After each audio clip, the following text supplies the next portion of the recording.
Pedindo o renovo do Senhor aqui. Ontem nós estávamos, essa semana que passou, numa conferência de plantação de igrejas lá nos Estados Unidos. Tinham mais de 5.000 irmãos em várias partes do mundo reunidos ali para falar da expansão do reino, para falar de como a gente pode ser eficaz em levar o evangelho àqueles que ainda não conhecem. E eu saí lá dos Estados Unidos ontem às 4 horas da tarde, né? Porque a gente voou de uma cidade para outra. 5 horas da manhã a gente estava em São Paulo, 7 horas da manhã embarcando para Uberlândia. Acabamos chegando no aeroporto. A Fabiana me buscou, me deu uma camisa limpa, descemos, ministrei lá na Zona Sul, que está sendo o aniversário de 10 anos da igreja que nós plantamos há 10 anos atrás. E agora ministramos agora à tarde, tudo isso porque é até transbordar, amém?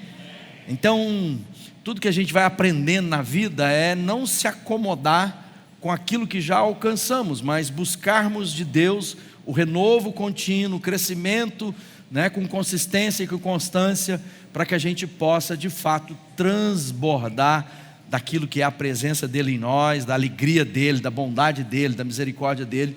Isso não é sem esforço, né? Eu estava vendo, o pastor Mauro Sérgio estava escalado para pregar lá em Goiânia, e aí ele não arrumou ninguém para levar ele pegou o ônibus, foi para Goiânia, fazer o culto lá agora à tarde. Estava vendo ele lá, fazendo o culto. Ontem ele ministrou lá em Tuiutaba, voltou de Tuiutaba, agora vai. Então deixa eu dizer uma coisa, nós não vamos viver o extraordinário, o abundante de Deus no conforto da nossa vida. Se você tentar viver a sua vida para entregar para Deus assim, a hora que está com vontade, quando lhe vai bem, quando você está animadinho, não vai funcionar. O que Deus tem para nós envolve entrega, sacrifício. Nós acabamos de cantar isso, né? O Senhor entra com o fogo e eu com o sacrifício. Não é sacrifício no sentido que a gente vai merecer alguma coisa, mas no sentido de que uma vez agora que eu conheci a Jesus, eu vou entregar a minha vida sem tentar me poupar. E tem muita gente vivendo uma vida pequena em Deus porque está se poupando. E a Bíblia é clara: aquele que tentar poupar a sua própria vida vai perdê-la, mas aquele que voluntariamente a entrega vai viver todas as bênçãos que Deus tem para você. Amém? Quem quer mais de Deus na sua vida? Esse é o nosso tema, né? Overflow, essa expressão em inglês que significa transbordar. Nada mais é do que o transbordo de Deus. Já viu aquela história, né? Semana passada a gente falou sobre isso. Jesus veio para nos dar vida e vida em abundância. E às vezes a gente pensa que a nossa vida com Deus vai ser plena quando o copo estiver cheio, ou seja, a minha vida cheia. E esse enche-me não é suficiente até que ele transborde. Porque a vida que Deus tem para nós não pode ser contida em nós mesmos. Então, quando eu penso em viver tudo que Deus tem para mim, quando Jesus diz, eu vim para que você tenha vida e tenha vida em abundância, Ele está falando de um nível, uma qualidade de viver que não é restrito a nós mesmos, não é apenas plenitude, porque eu estou cheio, mas é quando a vida de Deus em mim transborda e alcança a vida daqueles que em torno de mim estão. Então, tentar viver uma vida apenas naquilo que é o conforto, que é aquilo que é o suficiente, não vai funcionar. Deus quer transbordar a nossa vida. Isso vai envolver constância e consistência. Isso vai envolver sacrifício, sacrifício de vida. Então, aquele que quiser seguir a Jesus tem que tomar a cruz e segui-lo. A gente tem meditado sobre isso, e o tema de hoje é um tema muito bacana, porque fala a respeito da multiplicação de Deus quando a gente coloca a nossa vida nas mãos dele. Às vezes a gente olha para aquilo que temos em mãos, seus dons, talentos, capacidade, recursos de toda sorte, emocionais, afetivos, financeiros, e a gente pensa, é pouco para tudo aquilo que precisa ser feito. Mas quando a gente entrega nas mãos de Jesus, Ele multiplica e cumpre todo o propósito através daquilo que nós temos a confiança de depositar nas mãos de Jesus. Você está pronto para depositar toda a sua vida nas mãos de Jesus? Porque tem muita gente que vai depositando os problemas na mão de Jesus, as dificuldades na mão de Jesus, o relacionamento ruim, a empresa quebrada, o coração partido e não entrega completamente a vida a Jesus. Mateus no capítulo 14, verso 13 diz assim: Jesus, ouvindo isto, retirou-se num barco para um lugar deserto à parte. Mas quando as multidões ouviram falar disso, seguiram-no a pé desde as cidades. Ao desembarcar, viu uma grande multidão, teve compaixão deles, curou os seus enfermos, e ao cair da tarde, os discípulos se aproximaram dele e disseram: este lugar é deserto, já está ficando tarde, manda as multidões embora, para que possam ir às aldeias e comprar comida para si. Jesus, porém, respondeu: eles não precisam ir embora, vocês é que devem dar-lhes de comer. Então eles responderam: temos aqui apenas 5 pães e 2 peixes. Tragam aqui para mim, disse Jesus. E ele, ordenando à multidão que se assentasse sobre a relva, tomou os pães, os 2 peixes, e olhando para o céu, deu graças e o partiu. Em seguida, deu aos discípulos, e esses o distribuíram ao povo. Todos comeram e ficaram satisfeitos, e recolheram 12 cestos cheios dos pedaços que sobraram. O que comeram foram cerca de 5.000 homens, sem contar mulheres e crianças. Vamos voltar. Esse é um texto que está presente nos 4 evangelhos. Então há algo que Deus quer falar conosco a respeito desse milagre registrado. Mateus escreve primeiramente, e a gente está lendo o texto de Mateus, podíamos ler em outros textos. Se você ler, vai acrescentar e ampliar ainda mais a compreensão, né? Porque foi um jovem que tinha em mãos os peixes e os pães, e Jesus olha para a multidão e diz: esse povo precisa de ajuda. A ideia dos discípulos é aquilo que normalmente a gente faz: vamos mandar embora porque a conta não fecha, deixa o povo se virar. Estamos num lugar ermo, num lugar deserto, muita gente. Quando a Bíblia está falando 5.000 homens, sem contar mulheres e crianças, os estudiosos, os biblistas vão dizer para nós que isso dá em torno de uma multidão de 15.000 pessoas. Então ali estava muita gente que seguia Jesus. O contexto dessa história se dá justamente depois da notícia que João Batista tinha sido morto. Ele tinha sido decapitado pelo governador naqueles dias, e agora Jesus estava ali e a multidão seguia Jesus, porque queria encontrar nele palavras, ensinamento a respeito do reino dos céus.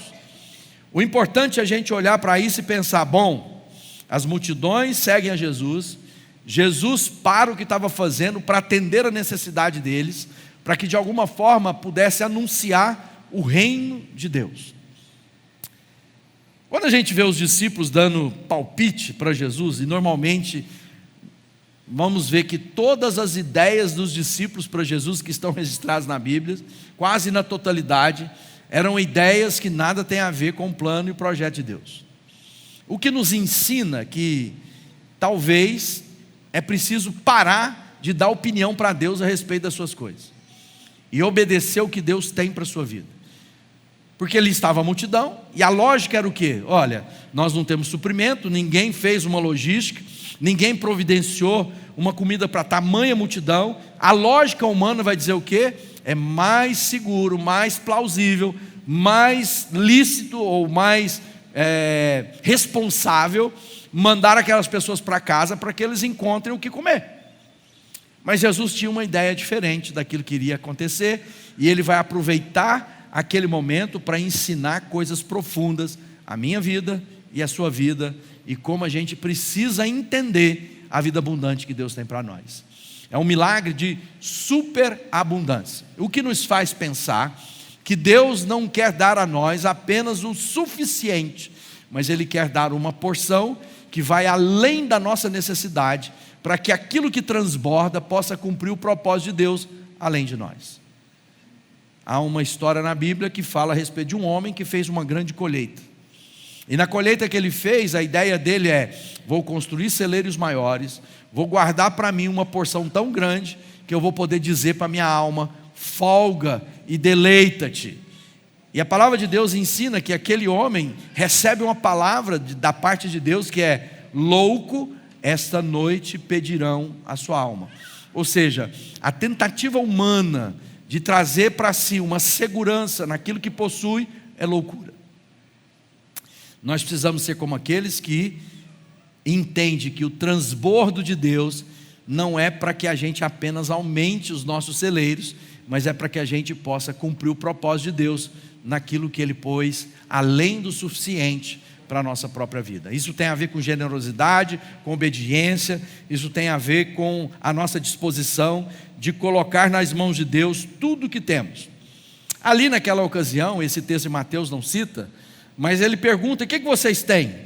E eles dizem: há um rapaz que tem aqui 5 pães e 2 peixes. E Jesus diz: traga para mim. Vamos pensar, 15.000 pessoas reunidas no deserto. E será que apenas uma mãe cuidadosa colocou um lanche na mochila do seu filho quando eles foram lá para o deserto ouvir o pregador do dia? Provavelmente, muito provavelmente, muita gente tinha pães e peixes na mochila, mas ninguém estava disposto a apresentar aquilo como uma solução que parecia ser impossível. Então muitas vezes a gente fala: eu vou salvar a mim mesmo, eu vou guardar para mim, porque o que eu tenho não é suficiente para além de mim. E agora começa a história da instrução de Deus para a nossa vida, quando Ele diz para nós: olha, nas mãos de Jesus o pouco superabunda, o pouco vai além do necessário. O segredo está em colocar a vida nas mãos de Jesus e não tentar viver a vida a partir de nós mesmos. Quando a gente olha essa capacidade de provisão, a primeira coisa que motiva o coração de Jesus chama-se compaixão.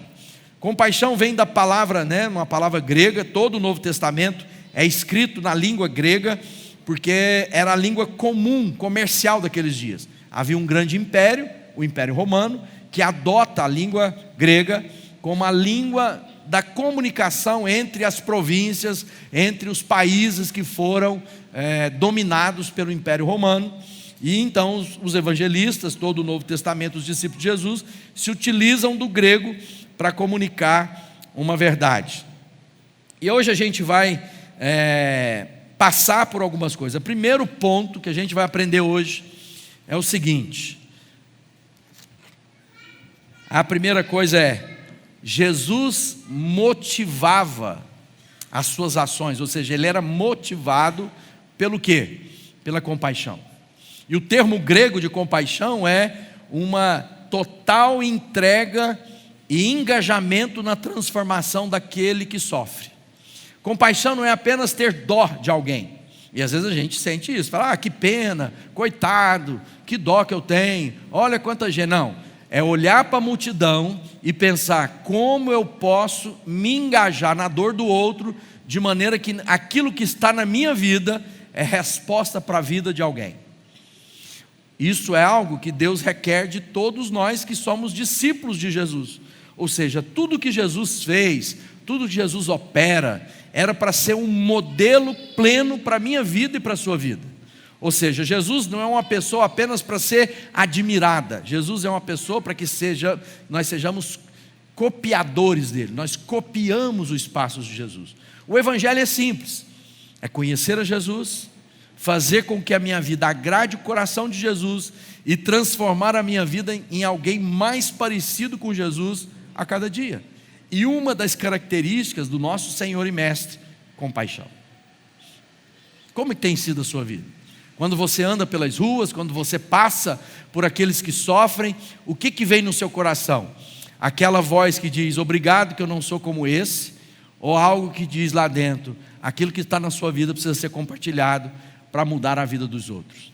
Por isso que nós temos que ter a consciência do reino, do objetivo. Jesus, vendo a multidão, teve compaixão dela. É o texto que está aqui, nesse texto que eu li. Jesus, ao desembarcar, viu grande multidão, compadeceu-se dela, curou os seus enfermos. Mateus no capítulo 14, verso 14. Ou seja, é o mesmo texto, que Deus fala lá em Ezequiel, quando Ele exorta os líderes daquela época, e Ele diz assim em Ezequiel: Deus declara: eu mesmo apacentarei as minhas ovelhas e as farei repousar, diz o Senhor. Ou seja, toda a Escritura Sagrada fala de um Deus insistente que vai em busca do seu povo. Deus, no Antigo Testamento, a Bíblia que Jesus lia, todo o tempo, Deus em busca de formar para ele uma família. Essa família é abençoada, prospera, melhora de vida, transforma, e de repente começa a se esquecer dos seus votos com Deus, cai uma vez mais, na mão dos inimigos. Deus vai lá, resgata o seu povo. Então é uma carta de amor, e Ele mesmo está dizendo: eu enviarei e cuidarei das minhas ovelhas, enviarei pastores, enviarei um povo que vai chamar de meu. E Ele está dizendo isso em Ezequiel, e é isso que Jesus está fazendo.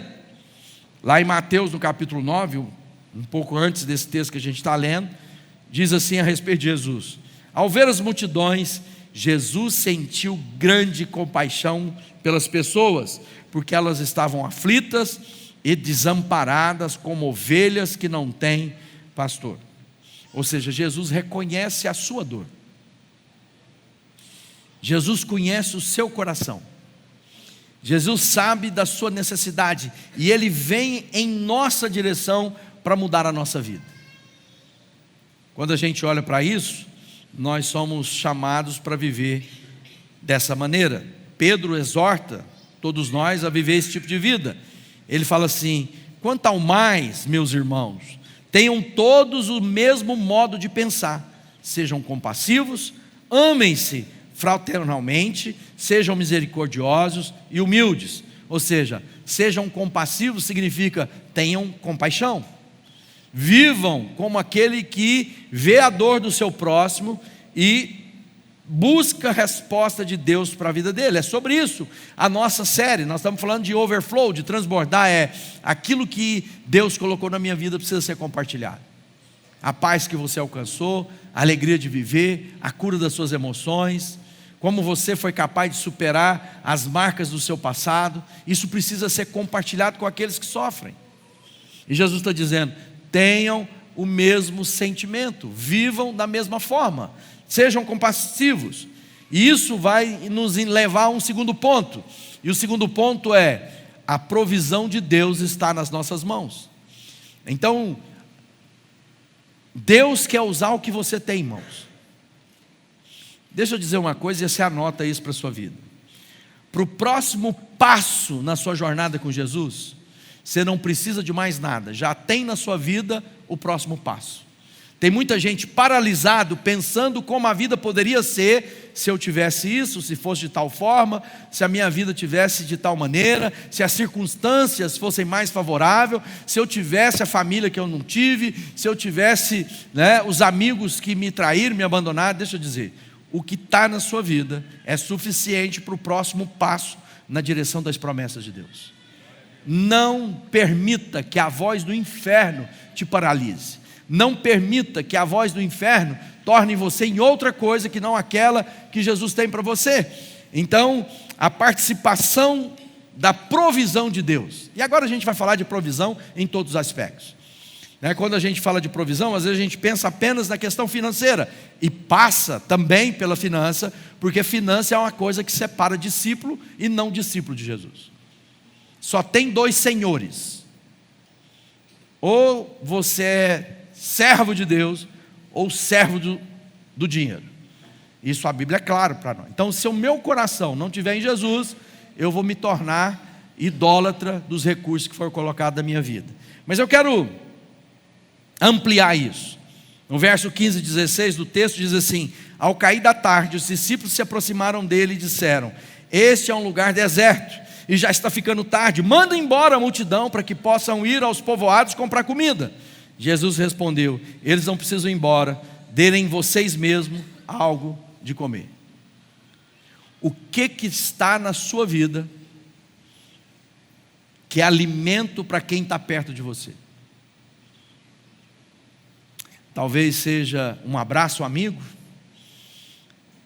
talvez um olhar de compaixão, um liberar de perdão, talvez seja uma cesta básica,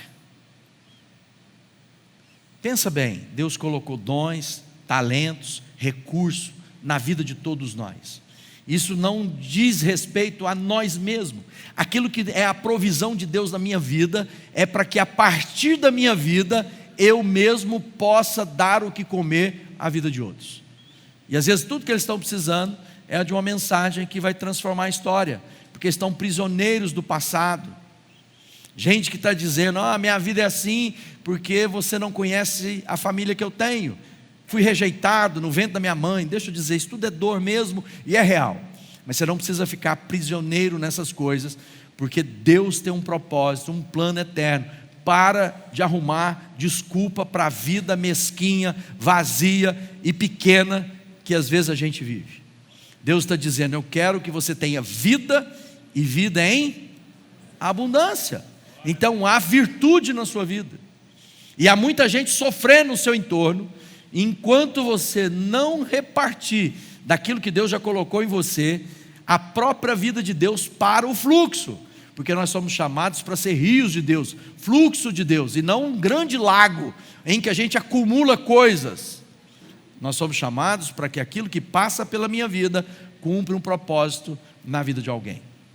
Quando a gente olha para Jesus e Ele fala isso, Ele está nos chamando o quê? Assuma a responsabilidade diante de Deus. Assuma a responsabilidade diante dos seus amigos, diante da sua família, diante da comunidade da fé. Seja você mesmo aquilo que Deus quer que você seja. Ou seja, aquele milagre não apenas alimentou a multidão, mas trouxe uma revelação profunda. Ele nos ensina como discípulos, primeiro a confiar em Deus, depois a importância de servir os outros. Não podemos perder o foco do ensinamento. E esse ensinamento somos chamados para sermos participantes ativos na obra de Deus, e não apenas contempladores, frequentadores de culto. Se Deus te trouxe até aqui, é porque Ele está te preparando para que você seja bênção aonde você estiver. Não diz respeito apenas à minha devoção a Deus, diz respeito àquilo que de Deus tenho recebido, e agora eu sou provisão de Deus na vida de outros. As pessoas não são aquilo que elas são nas redes sociais. Tem muita gente sofrendo calada, mas posa de gente bem resolvida. Lá no Instagram o casal está bonitinho, mas só deu um sorriso naquela noite para bater a fotografia. E às vezes estão perto de nós, e a gente ainda não percebeu que a provisão de Deus na nossa vida é para que aquela família seja restaurada, para que aquela família seja curada. Eu lembro uma vez que eu estava na festa de casamento de uma das minhas cunhadas, e tinha lá a minha turma antiga, o povo lá da minha juventude, e tinha um amigo muito querido, e eu encontrei com ele na festa, perguntei como é que ele estava, e ele dizia: estou muito bem, estou no maior momento da minha vida, estou curtindo todas, está top.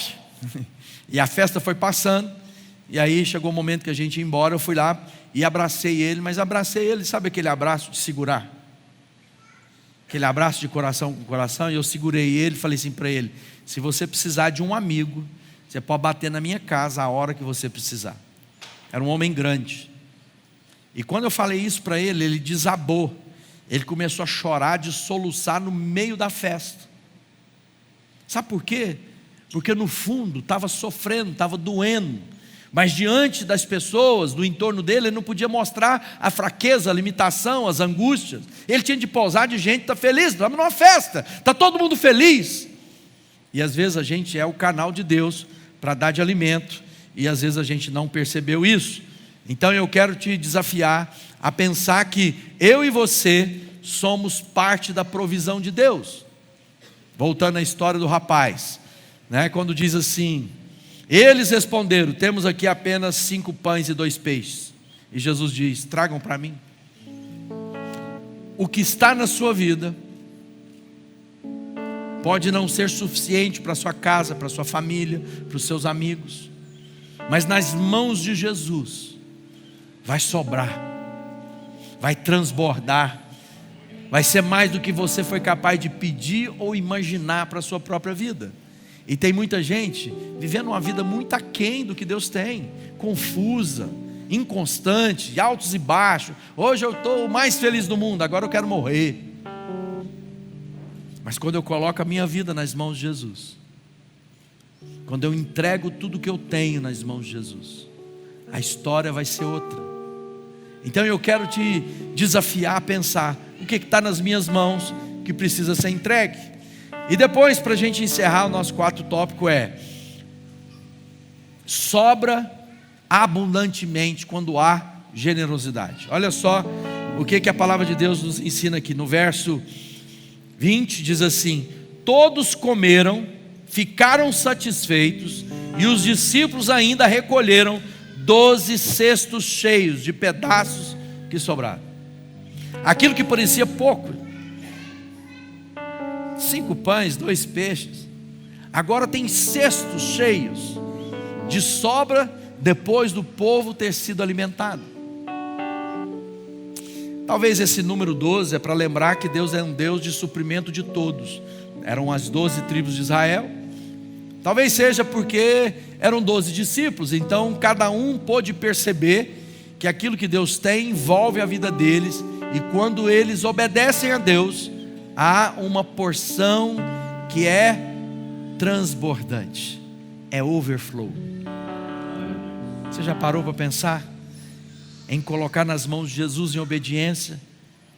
Já parou para pensar que Deus depositou dons, talentos, e que você não pode negar a Jesus aquilo que Deus mesmo colocou na sua vida, para que de uma maneira muito prática você seja de fato um instrumento de Deus para aquilo que Ele quer fazer em você e através de você? Como é que anda a sua vida? Você está bem com Deus? Você depositou a sua vida nas mãos de Jesus? Você tem deixado Jesus te usar no meio do seu povo, lá na sua família, seus amigos? Você abraçou alguém nos últimos dias e disse para eles: conheci uma razão de viver, conheci a Deus, uma vida que transborda. Quando a gente fala que leva os convites, bate a foto, manda para o seu amigo, é para você ter a oportunidade de repartir os pães e os peixes que estão colocados nas suas mãos, para que você possa dizer a todo mundo: vocês não precisam viver uma vida menor do que aquela para a qual Deus os criou. Deus tem planos de abundância. Não é isso que Ele diz? Vim para que tenham vida, e vida em abundância. Hoje é o dia que Deus nos escolheu. Paulo, escrevendo aos Efésios, ele diz assim: aquele que é poderoso para fazer infinitamente mais do que tudo o que pedimos ou pensamos, de acordo com o seu poder que atua em nós. Sabe aquilo que você pensa, que você imagina, que você é capaz de projetar? A Bíblia está dizendo que Deus pensa para você mais. Não se contente com a vida menor, seja frutífero, seja alguém nas mãos de Jesus que vai mudar a sua história. Essa narrativa, que está registrada nos 4 evangelhos, nos mostra a profundidade da compaixão de Jesus e a importância da nossa participação na obra divina e na generosidade abundante de Deus para conosco. Aquele jovem que apresentou os pães e os peixes comeu muito, ao ponto de não dar conta de comer tudo que Jesus colocou à mesa para aquele povo. Queria que você fechasse seus olhos, que você pudesse olhar interiormente para o seu coração e ver tudo aquilo que já foi depositado na sua vida. Pai, nós estamos reunidos aqui porque o Teu amor nos trouxe a esse lugar, porque o Senhor quer falar ao nosso coração. Que hoje seja noite de cura para aqueles que chegaram aqui ansiosos, com medo da provisão na vida, aqueles que estão angustiados pelas situações e circunstâncias que estão enfrentando. Que essa noite nós tenhamos a disposição de colocar nas mãos de Jesus tudo o que nós temos. Pai, eu quero abençoar os meus irmãos, com seus olhos fechados. Se hoje você quer ser instrumento de Deus, para que através da sua vida